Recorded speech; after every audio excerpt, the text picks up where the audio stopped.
ഉൾപ്പെടെ എല്ലാ ഓർഡിനറി ബസ്സുകളിലും സൗജന്യ യാത്ര അംഗീകരിച്ചുകൊണ്ട് സർക്കാർ ഉത്തരവ് ജൂൺ 11 പുറപ്പെടുവിച്ചിട്ടുണ്ട്.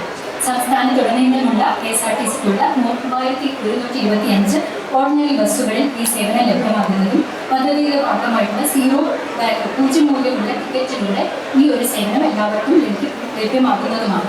സ്ത്രീകളുടെ സാമ്പത്തിക ശാക്തീകരണം, തൊഴിൽ, വിദ്യാഭ്യാസം എന്നീ മേഖലകളിലുള്ള മുന്നേറ്റം, സുരക്ഷ, ലിംഗസമത്വം എന്നിവയിലുള്ള വർധന, അതിലൂടെ തന്നെ പബ്ലിക് ട്രാൻസ്പോർട്ട് ഉപയോഗിക്കുന്നത് വഴിയുള്ള പരിസ്ഥിതി സംരക്ഷണം എന്നിവ കൂടി ഈ ഒരു പദ്ധതി ലക്ഷ്യമിടുന്നു.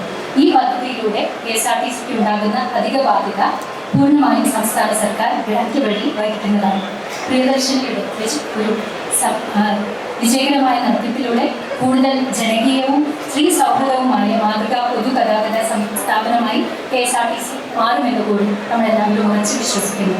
ഈ ഒരു പദ്ധതിയുടെ റിപ്പോർട്ട് നിങ്ങളുടെ എല്ലാവരുടെയും അനുമതിയോടെ മുന്നോട്ട് വയ്ക്കുന്നു. നന്ദി. എന്തായാലും നമ്മുടെ നാടിൻ്റെ ചരിത്രത്തിലും പൊതുഗതാഗത സമ്പ്രദായത്തിൻ്റെ ചരിത്രത്തിലും ഒരു വലിയ നാഴികക്കല്ലാണ് ഇന്ന് തമ്പാനൂരിൽ നാം നാട്ടാൻ പോകുന്നത്.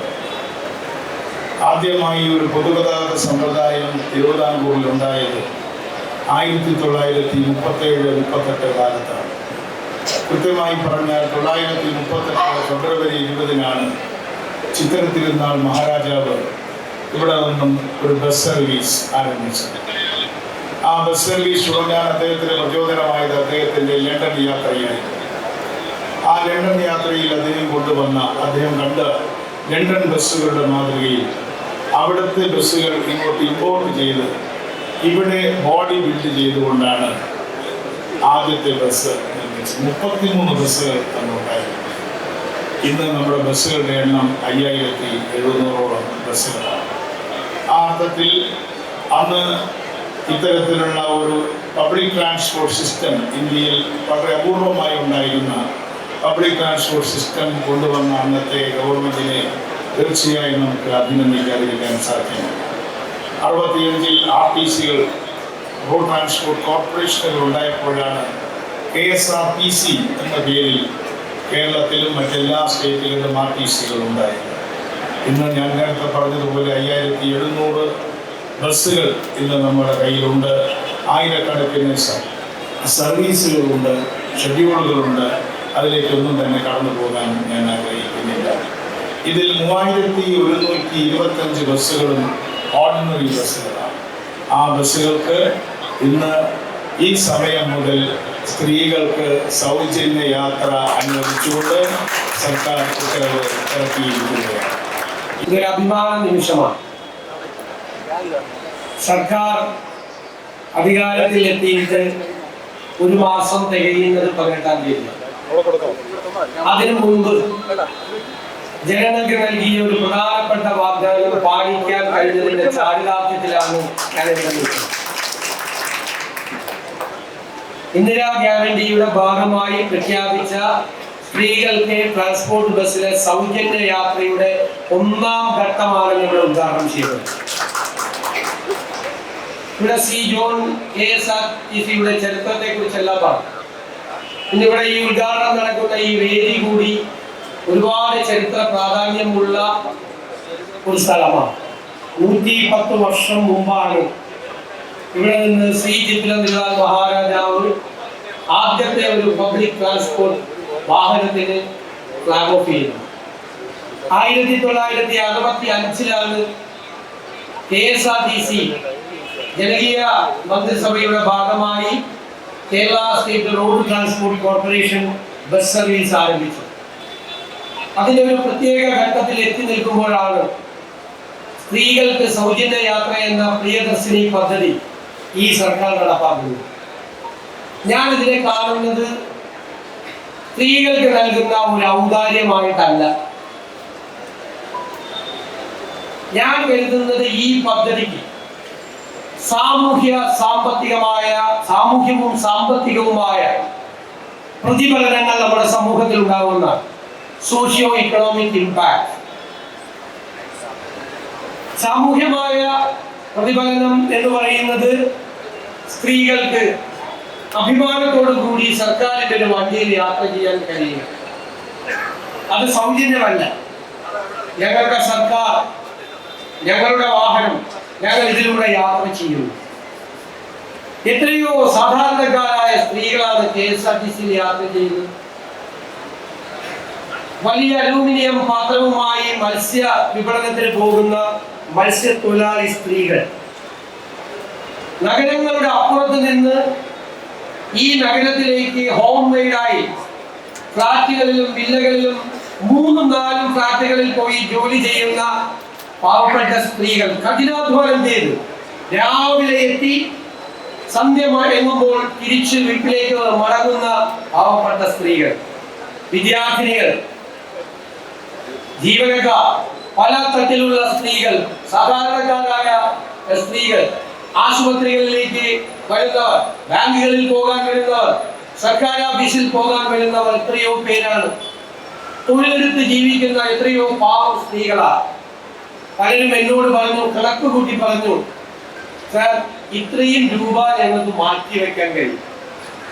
ആ മാറ്റി വെക്കാൻ കഴിയുന്ന രൂപ എന്ത് ചെയ്യണം എന്ന് പോലെ അവർ തീരുമാനിച്ചിട്ടുണ്ട്. നേരത്തെ നമ്മൾ അധികാരത്തിൽ വരുന്നതിന് മുമ്പ് അവർ തീരുമാനിച്ചിട്ടുണ്ട്. ഈ പദ്ധതി നടപ്പിലാക്കിയാൽ ഒരു ദിവസം എത്ര രൂപ സേവ് ചെയ്യാൻ പറ്റും, ഒരു മാസം എത്ര രൂപ സേവ് ചെയ്യാൻ പറ്റും, ആ പണം എന്ത് ചെയ്യണം. ഒരു സ്ത്രീ എന്നോട് ഉപദേശം ചോദിച്ചു. അപ്പൊ എനിക്ക് ധനകാര്യം കിട്ടുമെന്നൊന്നും എനിക്കറിയില്ലല്ലോ, അന്ന് മന്ത്രിയാവുന്നു മുഖ്യമന്ത്രിയാവുന്നൊന്നും അറിയില്ല. ഞാൻ പറഞ്ഞു KSFE ചിട്ടി കൂടിയാ വന്നത്. ഇപ്പൊ എനിക്ക് തോന്നി നല്ല ഉപദേശമായിരുന്നു. ഇപ്പൊ KSFE എന്റെ വകുപ്പിന്റെ ഭാഗമാണ്. ഞാൻ പറഞ്ഞപ്പോ ഒരു സേവിങ്സ് അവർക്ക് എന്തെങ്കിലും കാര്യത്തിന്, ഒരു വീട് വെക്കാൻ അല്ലെങ്കിൽ ഒരു മകളുടെ വിവാഹത്തിന് ഈ തുക മാറ്റി വെക്കാം. പിന്നെ ചെലവഴിക്കപ്പെടുമല്ലോ ഈ തുക. സർക്കാർ 800 കോടിയോളം രൂപയാണ് മുടക്കുന്നത്. 800 കോടിയാണ് ഒരു വർഷം സർക്കാർ ഈ പദ്ധതിക്ക് വേണ്ടി മുടക്കുന്നത്. 800 കോടി രൂപ KSRTCക്ക് കൊടുക്കുകയാണ്. അല്ലാതെ KSRTCയെ സാമ്പത്തിക പ്രതിസന്ധിയിലാക്കി നിങ്ങൾ കൊടുത്തോ എന്നല്ല പറയുന്നത്. പക്ഷേ എനിക്ക് ഗതാഗത മന്ത്രിയെ കുറിച്ച് ഒരു ആത്മവിശ്വാസമുണ്ട്, അവരുടെ ടീമിനെ കുറിച്ച്. കുറച്ച് നാൾ കഴിയുമ്പോൾ ഈ പൈസ വേണ്ടാന്ന് ഗവൺമെന്റിനോട് പറയും, ധനകാര്യ വകുപ്പിനോട്.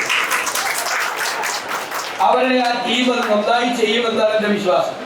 KSRTCയുടെ വരുമാനം അവർ വർദ്ധിപ്പിക്കും, ഒരു സംശയം വേണ്ട.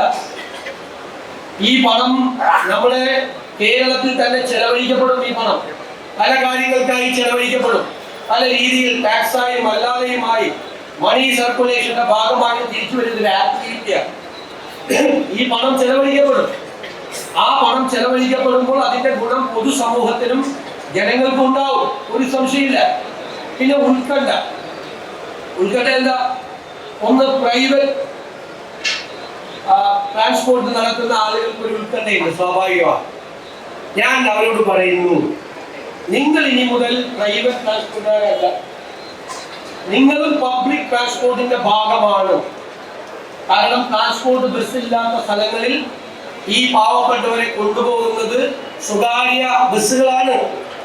പണ്ടൊക്കെ വലിയ മുതലാളിമാരാണ് എന്ന് നമ്മൾ പറയും, ബസ് മുതലാളി. ഇപ്പൊ ഇല്ല. ഇപ്പൊ ബസ് മുതലാളിയായിട്ട് വീട്ടിൽ നിന്നാൽ ബസ് വേറെ വഴിക്ക് പോകും. ഒന്നുകിൽ കണ്ടക്ടറായിട്ട്, അല്ലെങ്കിൽ ചെക്കറായിട്ട്, അല്ലെങ്കിൽ ക്ലീനറായിട്ട് വണ്ടി കയറുന്ന മുതലാളി കൂടി. ആ ഒരു കാലമാണ്. ട്രാൻസ്പോർട്ട് ബിസിനസ് നല്ല ക്രൈസിസിലാണ്. ഈ ഗവൺമെന്റ് അതിനെ കുറിച്ച് നന്നായി പഠിച്ചിട്ടുണ്ട്. അവർക്ക് കയറി വരാൻ വേണ്ടിയിട്ടുള്ള അന്തരീക്ഷം കൂടി ഈ സർക്കാർ ഉണ്ടാക്കുമെന്ന് ഞാൻ അവർക്ക് വാക്ക് നൽകുന്നു. കേരളത്തിലെ പബ്ലിക് ട്രാൻസ്പോർട്ടേഷൻ സംവിധാനം മികച്ചതാക്കണം എന്നതാണ് ഈ സർക്കാരിന്റെ സ്വപ്നം. പ്രത്യേകിച്ച് അർബൻ പ്ലാനിങ്ങിന്റെ ഭാഗമായി നഗരങ്ങളിൽ, ഇപ്പൊ കൊച്ചിയിൽ ഹൈക്കോടതിയിൽ 2000 വക്കീലന്മാർ വരുന്നു.